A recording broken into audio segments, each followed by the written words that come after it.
Bon les gars, je suis en train de refaire de A à Z un appartement et dans cette vidéo, je vais tout te montrer, l'avancée des travaux et je pense que d'ici 2 semaines, l'appartement sera totalement terminé et pourra être mis en location. D'ailleurs, si t'aimes cette série sur les travaux, n'hésite pas à liker et partager, ça me fait énormément plaisir. Ok les gars, du coup là on se retrouve dans l'appartement où les travaux ont commencé. Je vais vous montrer ça. Là j'ai pris mon carnet, je vais faire quelques relevés parce que il faut que je aménage l'appartement et surtout que je fasse la salle de bain et la cuisine puisque c'est les pièces où on va pouvoir augmenter un maximum le loyer. Ok, donc là on est dans les toilettes, hein. Ça bouge pas, il n'y a rien à faire, rien qui bouge, juste un coup de peinture. Pareil, la porte de l'entrée, coup de peinture. En fait, on remet juste un coup de peinture un peu partout dans l'appartement. Donc là, voilà, les travaux ont commencé. Donc là, on met un coup de peinture, un coup de propre partout. Bon, après, tout est nickel. Là, ce qui s'est passé, donc ça, c'est la salle de bain.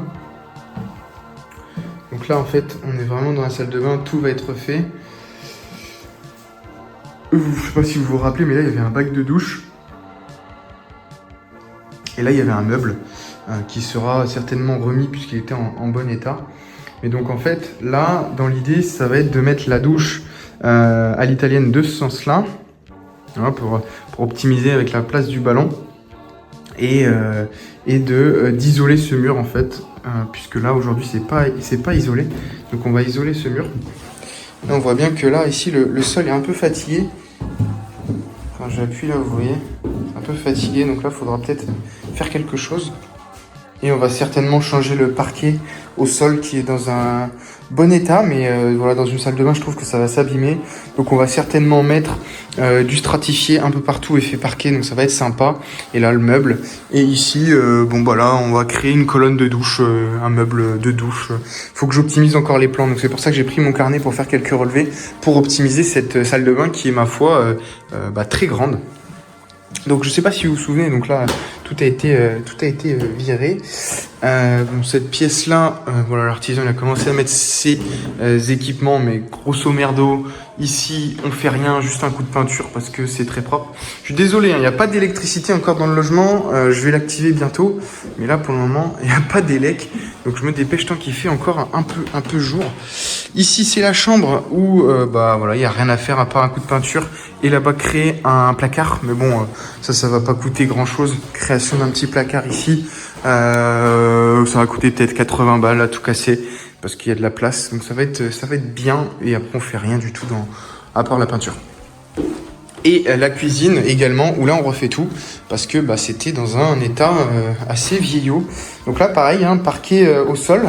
Est-ce qu'on le garde ou pas? Le parquet est en plutôt bon état, mais bon, mettre un stratifié ça coûte rien et ça fait un effet plus neuf, plus beau.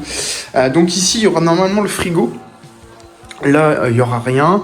Ici on va faire un meuble en L.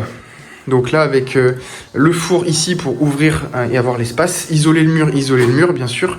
Et ici plaque de cuisson haute et évier qui sera là puisqu'il y a déjà les arrivées d'eau et les évacuations. Donc après il y a certains meubles qui vont rester, mais dans l'idée c'est de tout optimiser, de tout refaire. Après est-ce qu'on refait la cuisine entièrement ou pas? Parce que ces meubles là en fait ils sont en bonne qualité, ils sont assez récents. Vous voyez les coffrets, les caissons ils sont plutôt propres. Donc franchement c'est propre de fou. Donc j'ai pas envie d'en racheter. Pareil pour la tablette, c'est plutôt bien. Donc je pense que je vais garder tout ça. Et les autres caissons ils sont ici, hein. Ils sont en très bon état également, hein. La cuisine a été refaite il n'y a pas très longtemps. Bon les petits potes, hier on est allé faire les relevés sur mon appartement où il y a les travaux de rénovation, pour faire les plans, pour pouvoir les donner à mes artisans. Donc là, j'ai mon petit cahier avec tous mes relevés de côte que je vais mettre sur mon logiciel de plans pour créer mes plans. J'utilise Home by Me, je vais tout vous montrer. Et on se retrouve quand les plans ils sont terminés. Allez, à toutes. Ok, après un peu plus d'une bonne heure pour tout remettre à l'échelle et pour commencer le design de la cuisine et de la salle de bain, j'ai enfin terminé. Alors, pour l'aspect cuisine, donc on va partir sur quelque chose dans ce modèle-là. Donc c'est une cuisine qui fait presque 5 mètres carrés. Et donc pour optimiser l'espace, parce qu'ici j'ai une petite sous-pente, donc le frigo je peux pas le coller. Là j'ai une contrainte, j'ai ma fenêtre qui s'ouvre, donc pas d'évier, pas de meubles hauts, etc. Et ici j'ai ma porte.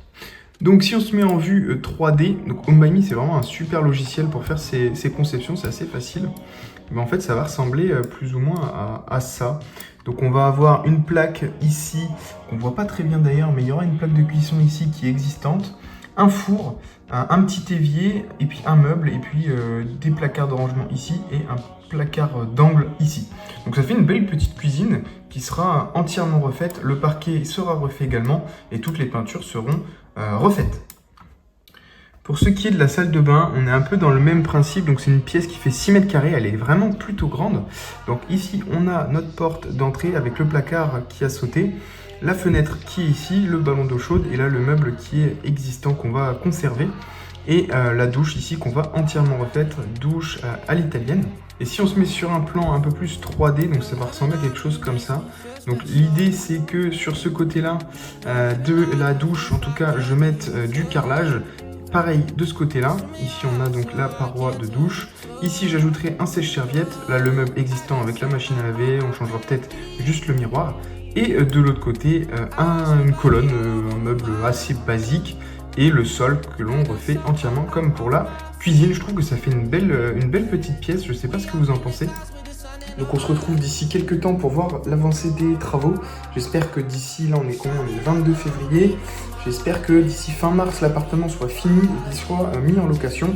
Parce que fin mars, j'ai appris quelque chose, c'est que j'ai une des locataires qui est au dernier étage qui s'en va. Donc je vais pouvoir rénover l'appartement et le remettre au goût du jour. Et là, je vais le mettre en meublé pour optimiser la fiscalité premièrement et surtout d'avoir des loyers un peu plus intéressants. Et moi, je trouve que sur des logements type studio de 20 à 25, 30 mètres carrés, c'est intéressant de mettre ces meubles parce que souvent, on va s'adresser à des populations jeunes et étudiantes qui n'ont pas forcément les moyens de s'acheter les meubles et surtout qui veulent emménager le plus rapidement possible. Sur cet immeuble, on n'a pas parlé encore des chiffres clés. Je pense que ça va faire une vidéo globale de l'immeuble, des travaux, de ce que je suis en train de faire et surtout des chiffres concrètement, combien ça va me rapporter. Mais là, les chiffres en ce moment, ils sont un peu faussés puisque il y a deux appartements, enfin un appartement qui n'est pas loué et un autre qui sera plus en location d'ici quelques temps. Donc il faudra que je prenne en compte les nouveaux loyers et pas les anciens parce que on va faire des travaux et donc on va améliorer la rentabilité, améliorer le cash flow et ça c'est vraiment intéressant. Bon les petits potes, là c'est dans la continuité de mon vlog un peu de l'immobilier. En ce moment je sais qu'il n'y a pas trop de vidéos et je vais vous expliquer pourquoi et ça va vous surprendre. En fait, depuis très longtemps je joue à un jeu qui s'appelle Hearthstone, c'est un jeu de cartes, comme je peux vous montrer là. Et en fait en ce moment j'ai plutôt un très bon niveau et je me suis qualifié au playoff. C'est-à-dire en gros une compétition qui réunit les 120 meilleurs joueurs sur les 3 premiers mois de l'année et je me suis qualifié. Et si à cette compétition-là je finis dans le top 16, et bien derrière je vais ce qu'on appelle au Master Tour. Et au Master Tour, on a des dotations qui peuvent aller jusque 10 000 €. Et donc finalement, quand on arrive à un niveau de jeu assez intéressant, gagner 10 000 € sur un jeu de cartes, enfin d'e-sport, je trouve que c'est plutôt pas mal. Et donc ça me motive un peu à jouer, et en plus c'est un jeu que j'affectionne particulièrement. Mais les vidéos vont reprendre avec le début des travaux, comme vous pouvez le voir dans la continuité de cette vidéo. Donc pour mémoire, la toiture que j'ai refaite, c'est ce côté-là et l'autre côté qui est vraiment dans un état, on le voit, les tuiles elles sont en train de descendre, assez compliqué. On voit qu'il n'y a pas de givre, de gel sur les tuiles, donc c'est-à-dire qu'il y a beaucoup de déperdition. Donc c'est-à-dire qu'il faut isoler également dessous. Et donc les travaux ont avancé, donc en fait il n'y a pas eu de surprise, donc ça c'est un très bon point. Là comme vous pouvez le voir, l'artisan il m'a pris des photos en dessous, donc évidemment tous les lithos étaient pourris, la laine était pourrie, tout était infiltré, les tuiles elles étaient foutues. Donc effectivement une fois qu'ils ont démonté toutes les tuiles et les lithos, on voit que l'intérieur c'était quand même dans un triste état. L'avantage c'est que toute la partie chevron, en fait ils étaient bons. En très bon état. Ça fait peur sur les images, mais en fait c'est juste parce qu'il a plu en même temps qu'il faisait le chantier. Donc forcément on voit un peu d'humidité. Là on peut voir que la toiture a vachement bien avancé. Le chantier il a pris 2 semaines pour tout déposer, tout refaire. Et c'était une équipe de 3 personnes. Donc là, on peut voir la toiture presque finalisée. Donc il manquait un peu de tuiles. Les Velux ont été remplacés, des Velux solaires nouvelle génération qui sont très performants. Donc toujours prendre en photo ce que les artisans mettent en termes d'isolation. Donc là, on voit un R de 375. Donc c'est plutôt de la laine, la bonne laine. C'est ce qui se fait de mieux pour isoler. Donc ça, c'est la toiture finalisée de l'autre côté rue. On peut voir qu'elle est vraiment très très propre. Enfin, moi je trouve que ça change complètement le bâtiment. Et donc ça, c'est la toiture finalisée de l'autre côté. On voit quand même que c'est très propre avec les chatières en bas pour l'aération. Moi je trouve que le boulot a été très très bien fait. Donc dans l'intérieur de l'appartement, vous avez dû certainement le voir sur les vidéos juste avant. Donc la cuisine, eh bien, elle est finalisée, donc ça c'est un beau boulot. Donc là, il y a une protection pour la plaque, j'ai pas voulu l'enlever parce que les artisans sont encore en train de travailler. Mais globalement, on a conservé les mêmes meubles, les mêmes architectures de meubles. On a ajouté une belle crédence. Et de ce côté-là, on a tout risolé en fait de ce mur-là parce qu'il était en très mauvais état le mur. Donc on a risolé et on a remplacé le sol par le même stratifié que je mets dans tous mes appartements parce que il est pas très cher et je trouve qu'il est très très solide, résistant à l'eau et de base c'est une bonne qualité de chez Leroy Merlin, c'est de la gamme Artens. Côté salle de bain, alors évidemment il y a eu pas mal de boulot également. Alors ce qui n'était pas prévu c'est le sol. En fait aujourd'hui le sol devait être conservé et juste poser un stratifié dessus. Malheureusement ici en fait il y avait eu une fuite dans le temps, je sais pas si on va le voir, ouais voilà, ici. En fait dans le temps, ici, il y avait le bac de douche et l'eau s'est infiltrée au fil du temps. Et ici, en fait, il y avait un dénivelé de plancher à cause de cette infiltration d'eau.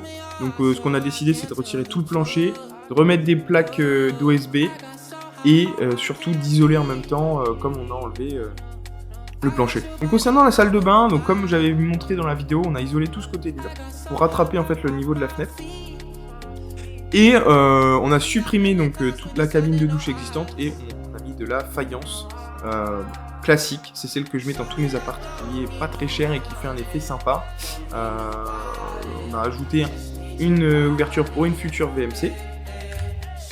Et après, on conserve l'existant, le ballon très bon état, juste le groupe de sécurité à remplacer, ça c'est pas grave. Ici on va faire un petit coffrage pour tout simplement faire propre, et puis les gens ils pourront mettre un meuble. Et le meuble vasque, un meuble classique de chez Brico, 149 €, meuble vasque qui fait le boulot avec 2 tiroirs et surtout un peu de rangement sur les côtés, un peu de faïence, un nouveau miroir.